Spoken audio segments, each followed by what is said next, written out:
they also receive the requisite training in their academies, and they can maybe copy what has been done at the Federal Judicial Academy and add to it with regard to their own particular requirements.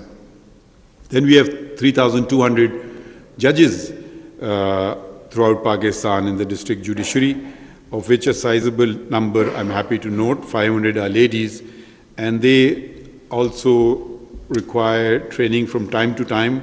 There is training at the provincial level, but the federal level training not only brings everyone together, brings Pakistan together, unifies the country, unifies the judiciary, but they also share valuable experiences with each other. There are variations, some local things which are not quite known even within the province. For instance, a district office judge or a judge in Karachi would not know anything about a preemption suit.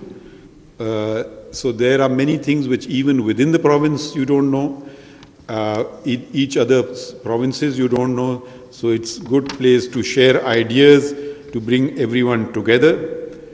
The Justice Mansoor Ali Shah has made certain suggestions that the Honorable Chief Justices of the provinces in Islamabad Capital Territory may follow, and I, as chairman of the Federal Judicial Academy, will certainly propose this in a meeting in which all the Chief Justices are members, and I'm sure that they will want to assist, if I can speak on their behalf, in ensuring what the Federal Judicial Academy determines, in particular the manner of nominations. I'm pleased to note that it's merit-based, and that how the Federal Judicial Academy, don't want to, since the details have already been mentioned, I don't want to repeat those, and it will bring about necessary consistency. It will enhance public confidence. After all, the first place of interaction of a litigant is not with the High Court or with the Supreme Court.